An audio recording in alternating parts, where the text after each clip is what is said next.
Salam sejahtera. Terima kasih karena bersama dengan saya di Nazilin Unity Channel.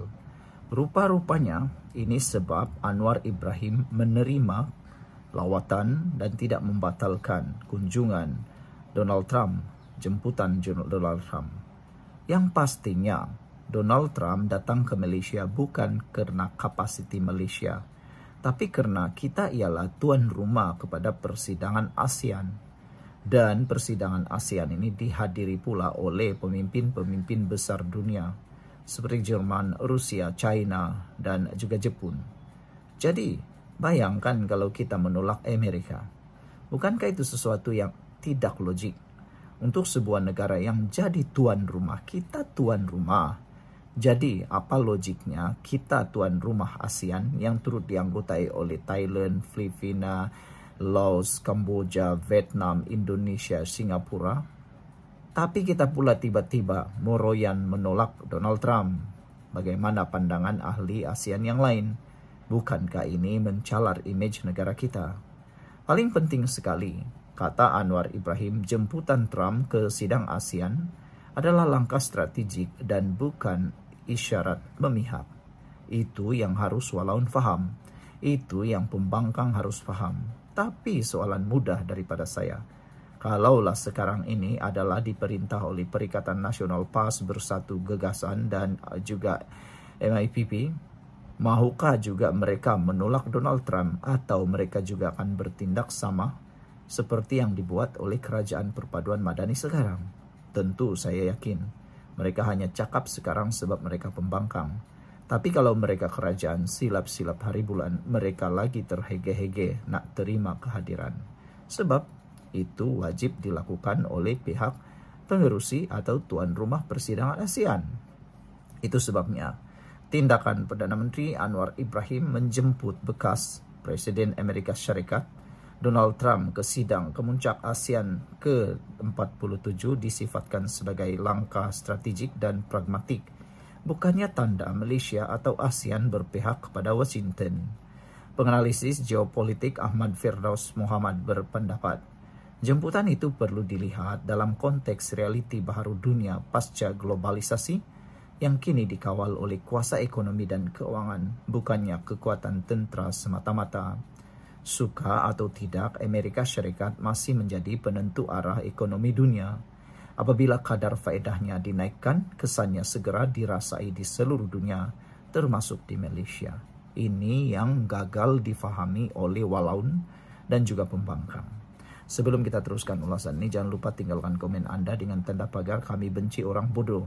Tapi sebelum itu, izinkan dulu saya berkongsi dengan Anda semua. Ini ialah terapi imun Transovector for Life, terapi imun yang meningkatkan daya imun badan kita sehingga 400%. Secara umum dan ringkasnya, apabila imun badan kita lemah, bodoh, dan tidak seimbang, kita kena penyakit dan penyakit berakar di dalam tubuh badan kita. Tetapi terapi imun ini mengajar, mendidik, dan menyeimbangkan sistem imun badan kita. Apabila imun badan kita sudah jadi kuat, bijaksana, dan seimbang, kita jadi sehat, imun badan kita jadi kuat, dan akan menghapuskan semua akar penyakit yang ada dalam tubuh badan kita. Apabila imun badan kita jadi kuat, semua penyakit sembuh. Saudara, produk ini lulus KKM, halal dan diperakui oleh dokter-dokter di seluruh dunia. Kalau Anda berdoa selama ini untuk sembuh, ini jawaban yang Tuhan hantar untuk Anda hari ini. Saudara-saudara sekalian, betullah kata penganalisis geopolitik ini. Suka atau tidak, Amerika Syarikat masih menjadi penentu arah ekonomi dunia. Apabila kadar faedahnya dinaikkan, kesannya segera dirasai bukan sekadar di dunia lain, tapi termasuk Malaysia. Ringgit melemah, pelabur beralih, dan harga barang meningkat, katanya dalam satu kenyataan analisis. Beliau menjelaskan pengalaman dunia menyaksikan bagaimana Washington menunjukkan kekuatan sebenar melalui kuasa mengawal aliran wang global, seperti yang berlaku apabila Rusia disekat daripada akses kepada dolar Amerika pada tahun 2022 selepas menceroboh Ukraine.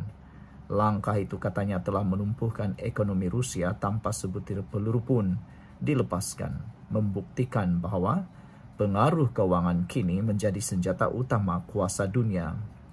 Kuasa besar tidak lagi perlu menawan wilayah untuk menundukkan lawan. Cukup dengan mengawal peredaran modal, pasaran dan keyakinan pelabur.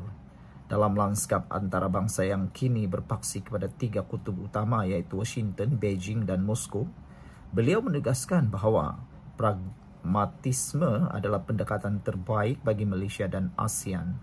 Menjemput Donald Trump ke persidangan ASEAN bukan tanda berpihak kepada Amerika.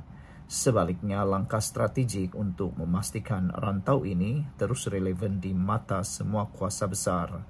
Sekian dulu untuk kali ini. Jangan lupa tinggalkan komen anda. Bye-bye. Salam sejahtera. Terima kasih kerana bersama dengan saya di Nazilin Unity Channel PRN Sabah. Star beri tempo sehingga esok kepada 5 adun yang menyokong GRS. Pertanyaannya hari ini ialah, apakah selepas tempo sehari ini, Star akan memecat 5 adun yang menyokong GRS ini atau tidak akan mencalonkan mereka lagi?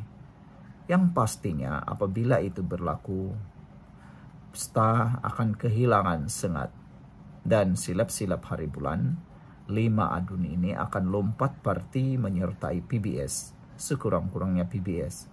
Kalau mereka sudah bersama dengan PBS, boleh kata mereka akan boleh menang lagi di kawasan itu kerana PBS dan Star mempunyai gerakan ideologi yang hampir sama. Jadi, apakah ini nasib malang buat parti Star? Parti Solidariti Tanah Air Star memberi tempo sehingga esok kepada 5 ahli Dewan Undangan Negeri adun parti itu untuk menyatakan pendirian mereka. Selepas menyatakan sokongan kepada Gabungan Rakyat Sabah GRS, Presiden Star, Datuk Seri Jeffrey Kittingan, memberi tempo sehingga esok kepada 5 adun parti itu untuk menyatakan pendirian mereka selepas menyokong Gabungan Rakyat Sabah GRS susulan pengumuman pembubaran Dewan Undangan Negeri Sabah. Jeffrey menegaskan, kerusi yang disandang mereka adalah amanah parti dan boleh digantikan dengan calon baharu jika mereka enggan menukar pendirian. Namun, keputusan rasmi hanya akan dibuat selepas mesyuarat parti. 5 adun terlibat ialah Datuk Elron Angin, Syok, Robert Tauik, Bingkur, Datuk Flovia Eng, Tulid, Datuk Anwar Ayub, Liawan, dan Datuk Abidin Madingkir, Paginatan, yang menyatakan sokongan kepada GRS selepas Star dan SAPP memutuskan bertanding solo pada PRN 17. Sebelum kita teruskan ulasan ini, jangan lupa tinggalkan komen anda dengan tanda pagar Kami Sayang Malaysia. Tapi sebelum itu, izinkan dulu saya berkongsi kepada anda semua.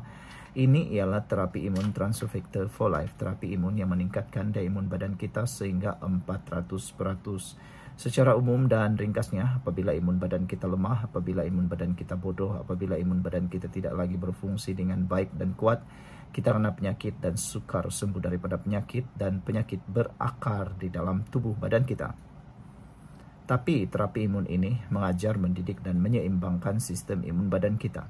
Apabila imun badan kita jadi kuat, bijaksana dan seimbang, kita sembuh daripada semua jenis penyakit. Cepat dapatkan produk hebat ini melalui nombor telefon saya yang tertera. Produk ini lulus KKM halal dan diperakui oleh doktor-doktor di seluruh dunia. Cepat dapatkannya. Saudara, Presiden Star berkata, yaitu Jeffrey Kittingan, beliau memberi tempo seminggu kepada kelima-lima adun terlibat untuk membuat keputusan. Ramai orang yang bersedia untuk menggantikan mereka, kata Jeffrey. Saya telah memberikan mereka 1 minggu dan separuh daripada masa itu telah pun berlalu. Katanya ketika ditemui media di lapangan terbang ke Kota Kinabalu. Ditanya sama ada status 5 adun tersebut tergugur daripada Star, Jeffrey memaklumkan bahawa keputusan rasmi hanya akan dibuat selepas mesyuarat parti yang bakal diadakan dalam masa terdekat. Dalam masa sama, beliau yang juga penyandang kerusi Dewan Undangan Negeri Tambunan menegaskan, tindakan 5 adun itu tidak semestinya akan melemahkan asas sokongan Star di kawasan mereka. Jeffrey turut memberi bayangan bahawa kerusi yang kini disandang 5 adun terbabit akan diberikan kepada calon baharu sekiranya mereka enggan menukar pendirian. Menurutnya, kerusi-kerusi tersebut adalah amanah parti dan telah dihadiahkan kepada penyandangnya dalam pilihan raya lalu. Justru ujarnya, parti berhak untuk menggantikannya dengan calon lain pada pilihan raya akan datang. Sekian dulu untuk kali ini. Jangan lupa tinggalkan komen Anda. Bye-bye. Hello guys, ini ialah walkie-talkie Bofeng BF888S. Dapatkannya di Shopee, murah. Guys, ini ialah headphone Onikuma K2 Pro. Hebat, luar biasa, cantik dan murah. Dapatkannya di Shopee. Guys, ini ialah power bank Mozom PB149. Murah, hebat, dan dapatkannya di Shopee sekarang. Guys, ini ialah Shokz Open Swim Pro. Headphone yang hebat, kualiti hebat, tahan air. Dapatkannya di Shopee. Guys, ini ialah headphone One Audio E70 Fusion. Dapatkannya di Shopee, murah sekarang.